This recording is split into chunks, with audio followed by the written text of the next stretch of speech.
Welcome to the Story Learning Podcast, regular doses of language learning tips and motivation to help you become fluent in any language. With me, Olly Richards. For language programs, books, free resources, and much more, visit StoryLearning.com.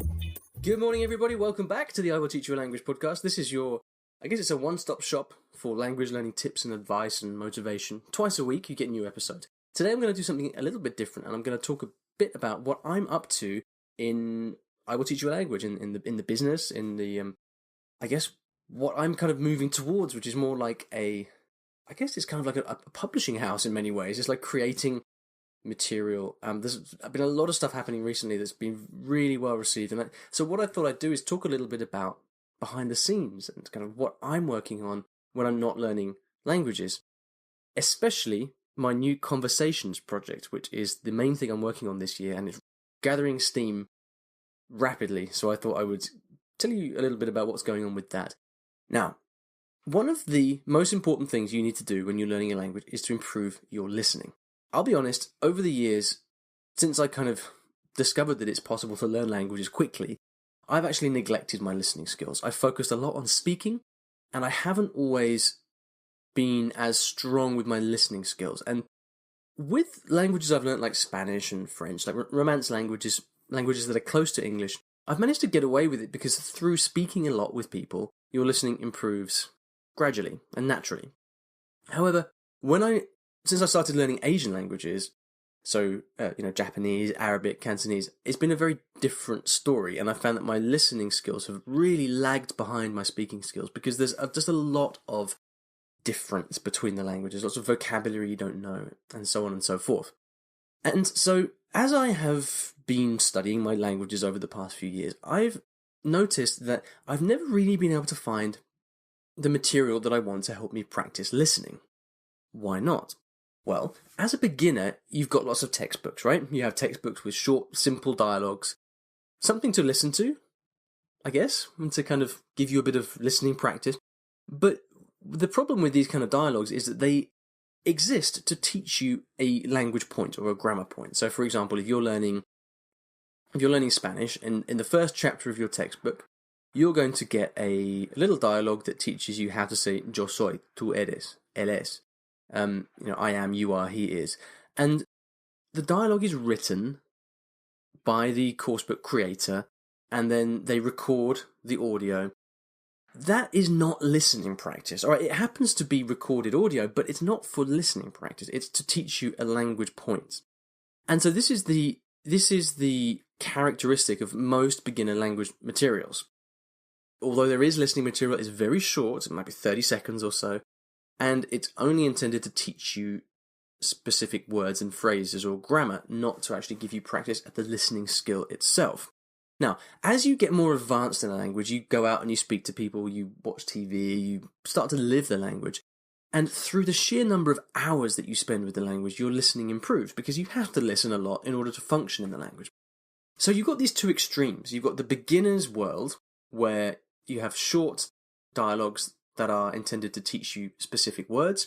And then you've got stuff intended for native speakers, so radio, podcasts, TV, websites, things like that, books, magazines, whatever.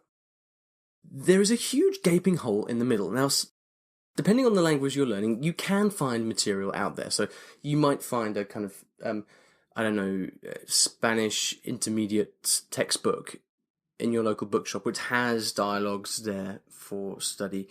You might find a kind of French website the other day I saw an Italian website with 20 or 30 listening practice dialogues. But there's always something wrong with them. They're either far too short, like 30 seconds or a minute long, or else they're deadly boring, at the bank or in the supermarket, or I don't know, something that just makes you want to end it all, And usually it's both. They're usually very short and very, very boring. And usually they try to do something specific, like teach you, I don't know, how to open a bank account or something like that.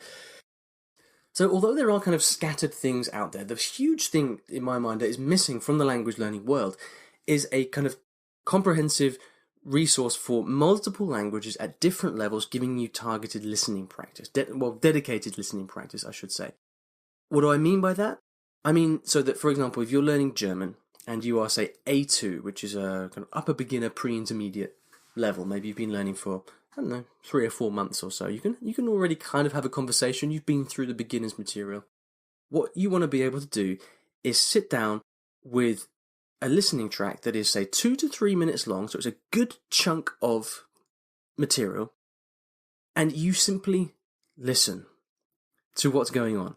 You don't necessarily study it. You're not doing it in order to learn the case endings or whatever. You're just listening for the sake of it, for the sake of spending time with the language. That is how your listening skills really improve. And so there's a huge need for that material. Now, it's not just enough to have the listening by itself. Along with the listening tracks, you've got to have the transcript, so you can not only listen, but you can read the words as well, because that's when you form connections in your mind between the way a language is spoken, spoken accents and pronunciation, and the language itself. It also enables you to kind of pause the recording and actually go back and spend time reading the text in more detail in your own time, which is something you can't do with movies, for example. And then you also need the translation in English or whatever other language, so that you can understand things when you want. So if something is a bit hard, you're trying to make sense of it, you can see the translation. It doesn't sound like too much to ask, does it?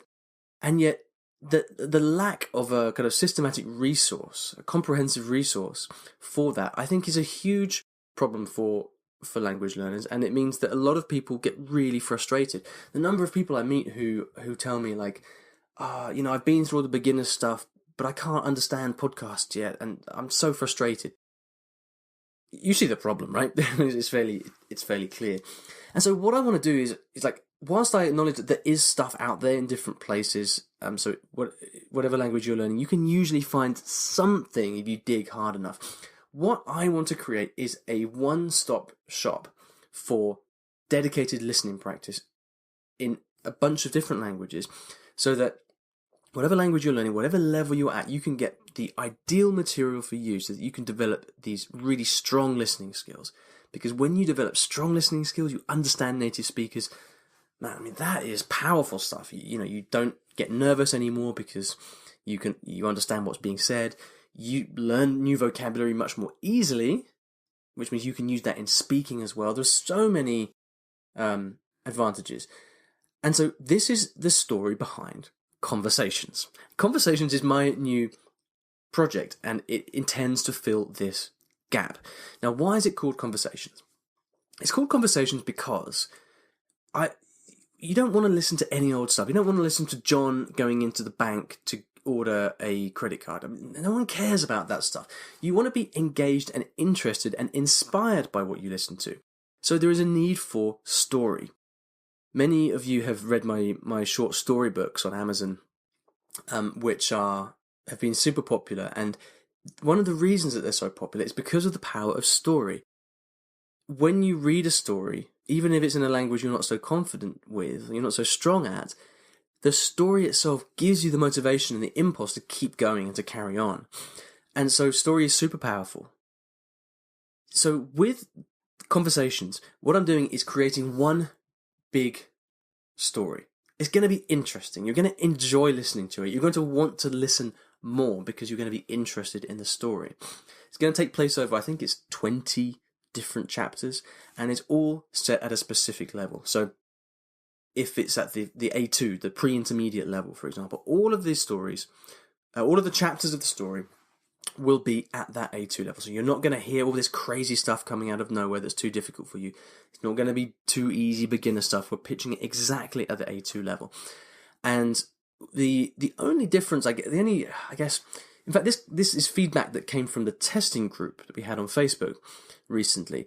The main thing that I'm going to be focusing on with this now is that it's going to be very casual spoken language. Okay, my short story books are slightly more literary in a way, although they do have dialogues, but it's focused mainly on, telling the story. What we're doing here with Conversations is we're still telling a story, but we're doing it through dialogue and through conversation. So there's no narrative, it's just people talking. One person talking to another person, and we're including lots of casual language. Again, one of the pieces of feedback that came from the focus group was that you guys wanted a bit more slang, a bit more daily language. So we're really trying to make it as casual and as authentic as possible. That's what's going to make it more compelling and interesting than your average kind of textbook.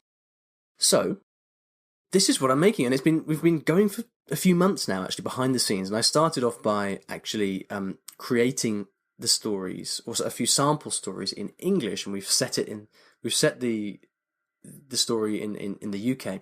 And so the way I'm approaching this is by creating the whole thing in English and then making different language versions. Now, this was a difficult decision because one of the things I thought was, well, it might be better to actually create, so for example, for the Chinese version, to write a new story, or new conversations for Chinese specifically, and then for the French version, create new ones for French specifically. But then the problem is, how do you control for quality? How do you make sure that the product ends up being consistent and good across all the languages? That's kind of the problem. So what I've done instead is I've focused a lot of energy on creating really like a kind of base English version from which all the other language versions will be inspired. And the kind of qualities and characteristics of the English conversations will mean that we've got this nice consistency across the series. So if you use the Italian conversations, for example, you then can go and use the Chinese conversations. You know what you're going to get. The level is going to be the same. It's going to be the same quality, etc., etc. Now, in order to make that work, what I've focused most of my attention on is actually finding really talented linguists to help with creating the specific language versions, because what these are not are translations. So when you get the Chinese conversations, it is not a translation from the English.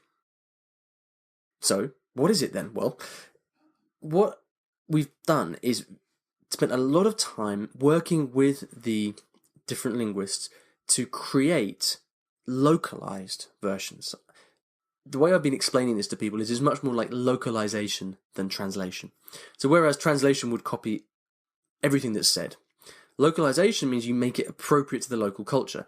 So whereby in the English version, if a guy walks into a local tea shop and orders scones, and they chat about the weather, that is not going to happen in Italy, all right? Because you don't talk about the weather in Italy, and you certainly don't order scones in a tea shop. So what's happened is that the individual linguists have had a lot of freedom and creative license to move the conversations from the UK to Italy and make it very, very local, so that the final result is going to be something that is very Italian or very French or very Japanese. And that is how we make sure that you don't end up with this kind of awkward translation of like people in a tea shop in the UK ordering scones but speaking Chinese. It's just crazy, right? The stuff that you listen to has to be authentic. It has to make sense in the local context. So you can probably tell there's been an awful lot of thought going into this. And for me, like as I'm finding more and more in the materials that I produce, the most important thing, the most challenging thing as well, is finding really good people to work with, people that really understand and get this concept. And I'm really lucky now to have a group of people who are very, very talented, really know their stuff, and are going to be working on creating really awesome listening materials for everybody, for the entire language community. We are making 6 languages to start. So we're going to have French, Spanish, Italian, German, Japanese, and Chinese. I really wanted to do more, but you have to start somewhere, right? And the original English dialogues are finishing up. I think they're being finished about now. Actually, at the time of release of this podcast, probably the week before.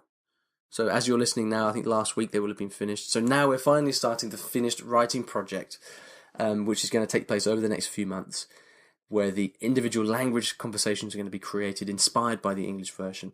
And then after that, we have to do huge rounds of making sure the English translation is correct, the transcriptions. We have to go into professional recording studios and make good quality recordings, because you're going to be listening to this after all.